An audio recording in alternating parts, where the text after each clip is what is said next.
ke-25 untuk kita semua. Dan saya akan membuka ulang tahun ini dengan satu pertanyaan, satu atau dua. Nah, ini umat harus bisa menjawab, karena ini sudah 25 tahun.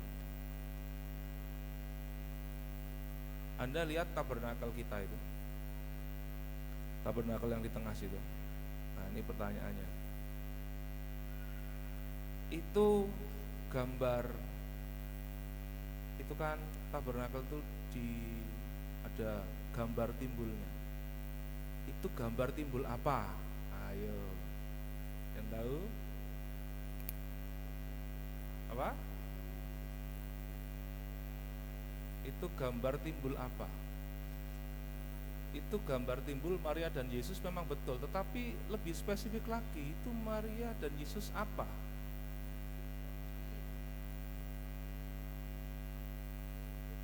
Ada yang pernah menengok? Ini tahu tapi tidak mau jawab, atau memang tak tahu? Kalau tidak tahu, saya kasih tahu. Tahu enggak? Masa enggak sadar? Itu Maria dan Yesus, tapi Maria dan Yesus apa? Ada banyak sekali versinya loh, jangan salah. Anda ini anak dari Mater Dei kok enggak tahu. Wah, sini.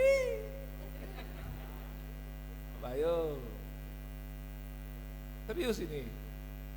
Atau sebetulnya tahu tapi supaya saya ngomong, makanya enggak kasih tahu saya. Tahu enggak?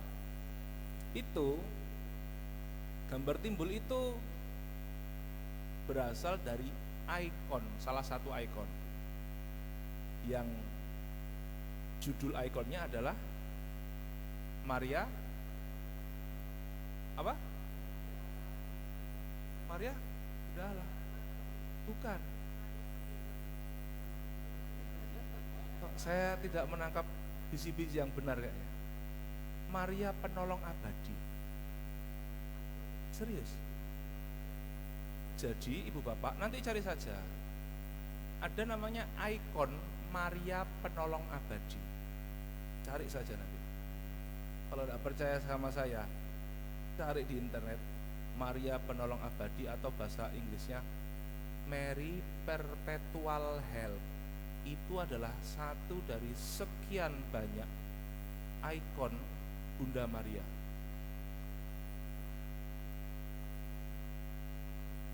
Salah satu cirinya adalah Maria yang menggendong Yesus kecil sambil ada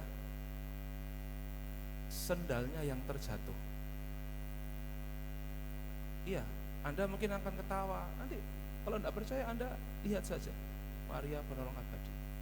Cuma memang saya ini harusnya kalau versi lengkapnya itu ada malaikat di kanan kirinya Bunda Maria, versi lengkap.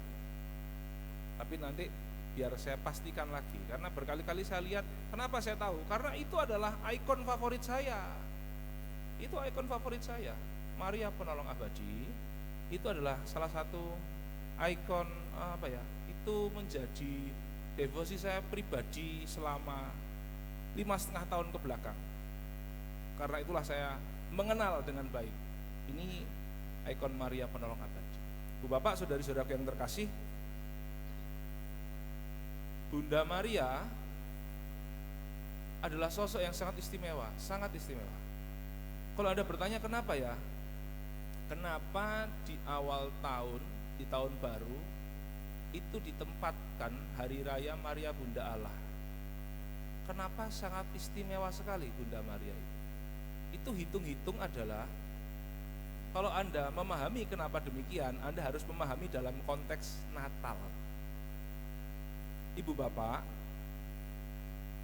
Natal adalah kelahiran Kristus, maka kemudian tahun barunya seminggu sesudahnya itu dirayakanlah Maria Bunda Allah.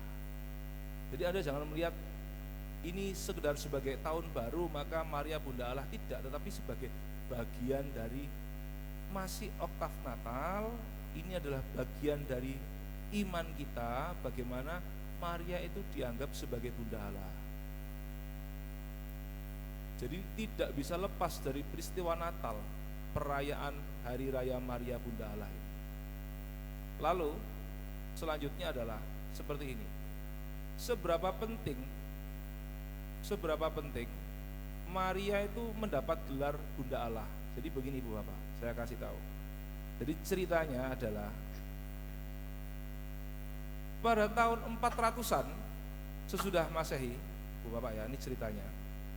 Pada waktu itu Maria itu dalam jemaat beriman itu sedang ada perdebatan. Ini Maria itu siapa? Dia itu sebagai Bunda Allah, Theotokos bahasa Yunania, atau sebagai Bunda manusia Yesus, atau Anthropotokos. Antara dua ini perdebatan. Ini Bunda Allah atau Bunda manusia Maria ini? Kalau Bunda Allah, macam mana manusia kok mengandung Allah? Tidak masuk akal. Tetapi kalau disebut sebagai mendapat gelar sebagai bundanya manusia Yesus, tetapi Yesus ini sungguh Allah, sungguh manusia. Jadi ada perdebatan yang sangat kuat sekali pada saat itu. Itu dipecahkan pada konsili Efesus 431. Catat baik-baik apa yang saya katakan. Cek. Karena memang pada saat itu ditentukan dalam konsili itu, kemudian Maria Bunda Allah disematkan sebagai gelar dalam diri Maria. Mengingat betapa pentingnya peran Maria sebagai manusia dalam karya keselamatan Allah ini. Ibu Bapak, Maria itu menjadi sangat istimewa sekali. Karena dia adalah manusia satu-satunya yang berinteraksi dengan sangat dalam sekali dengan Kristus Yesus, Sang Allah yang jadi manusia. Bagaimana tidak dalam, Maria itu menjadi ibunya si Yesus Kristus ini yang Allah tetapi menjadi manusia. Maka menjadi sangat istimewa sekali sosok Bunda Maria ini dalam jemaat mula-mula. Karena tidak ada manusia yang bersentuhan dengan begitu dalam dan intim dengan Yesus Kristus selain bundanya. Tidak ada. Tidak ada. Saya pernah katakan, kenapa Bunda Maria sangat spesial dalam gereja Katolik? Karena ya satu-satunya manusia yang menemani Yesus Kristus Tuhan kita sejak dalam kandungan sampai wafat di kayu salib, sampai bangkit, sampai naik ke surga. Yang ada di situ terus siapa? Ya Bunda Maria. Tidak ada lain lagi. Tidak ada lain lagi. Tidak ada manusia yang punya pengalaman berinteraksi dengan Yesus Kristus sangat dalam, sangat intim kecuali Maria, bundanya sendiri. Itulah kenapa Maria menjadi sangat-sangat spesial sekali. Bu Bapak, saudari-saudaraku yang terkasih, ini lalu mengajak kita, saya mau lalu mengajak kepada ibu bapak sekalian seperti ini. Bunda Maria dan gelarnya sebagai Bunda Allah sebagai sesuatu yang sangat-sangat luar biasa. Ini bagaimana manusia kok menjadi Bunda Allah. Tetapi ini mau mengatakan betapa Maria itu menjadi manusia yang melibatkan diri dalam karya keselamatan begitu dalam sehingga mendapatkan gelar sebagai Bunda Allah. Dan itu gelar yang sangat penting sekali, yang mau menunjukkan bagaimana manusia biasa itu dapat terlibat dengan dalam, dengan intim terhadap karya Allah. Maka Bunda Allah itu gelar yang sangat, itu satu-satunya gelar yang kalau Anda perhatikan Ibu Bapak, itu dalam doa Salam Maria ya hanya gelar itu yang dipakai. Salam Maria penuh rahmat Tuhan sertamu, itu kitab suci ya, dari ayat kitab suci. Terpujilah engkau di antara wanita dan terpujilah buah tubuhmu Yesus, itu kata-kata Elizabeth. Lalu berikutnya adalah Santa Maria Bunda Allah, doakanlah kami yang berdosa ini sekarang dan waktu kami mati. Yang digunakan dalam doa Salam Maria adalah gelar Maria sebagai Bunda Allah, atau kalau dalam bahasa Latinnya Santa Maria Mater Dei ora pro nobis. Tonton enggak ya? Santa Maria Mater Dei ora pro nobis nun et in hora mortis nostre. Amin. Betul sekali.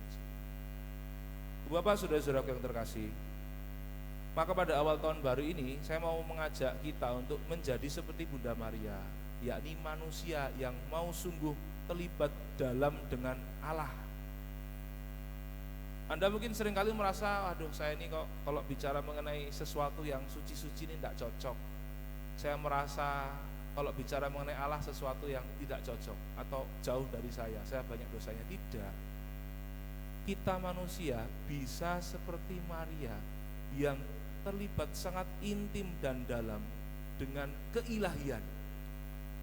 Kalau Bunda Maria sebagai perempuan memang mengandung, tetapi kita sebagai manusia biasa, ibu bapak, kita bisa sangat terlibat dengan intim dan dalam dengan Allah.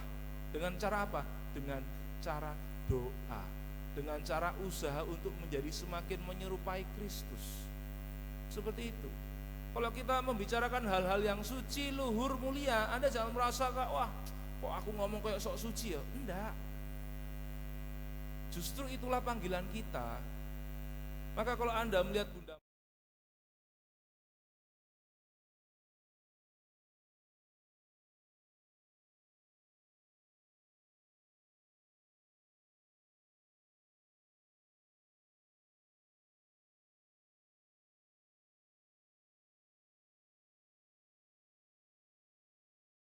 tidak mau nanti terlihat suci, tidak enak romo, atau kita juga malu kalau orang lain mengolok-olok kita, kamu ngomong dosa, ngomong ini, kamu ini sok suci. Seringkali kita lalu dibuat menjadi malu, padahal aneh ya, aneh kalau kita malu untuk terlihat mau menjadi suci atau berusaha menjadi suci. Kalau kita malu itu aneh. Kenapa? Karena kita berasal dari Allah, ciptakan secitra dengan Allah, dan kita harus mau berusaha untuk semakin menyerupai Kristus. Bapak, saudara-saudara yang terkasih, gereja adalah komunitas di mana kita sama-sama mau menjadi semakin menyerupai Kristus. Banyak dosanya, iya banyak dosanya. Kita semua berdosa. Gereja pada saat yang sama adalah dosa, penuh dosa.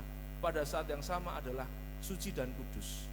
Suci dan kudus karena dibangun oleh Kristus sendiri, tetapi berdosa karena orang-orangnya adalah manusia penuh dosa. Tetapi kita adalah manusia berdosa yang terus-menerus mau menjadi suci dan kudus. Dan dalam hal ini, mari kita melihat Bunda Maria sebagai teladan kita. Mari saya mengajak di tahun baru ini, kita juga mau menjadi semakin intim dengan Allah, menjadi semakin satu dengan Allah, seperti Bunda Maria yang menjadi teladan kita. Kemuliaan kepada Bapa dan Putra dan Roh Kudus, seperti pada permulaan, sekarang, selalu, dan sepanjang segala abad. Amin. Mari kita hening sejenak. Bapak, saudara-saudara yang terkasih, kita sungguh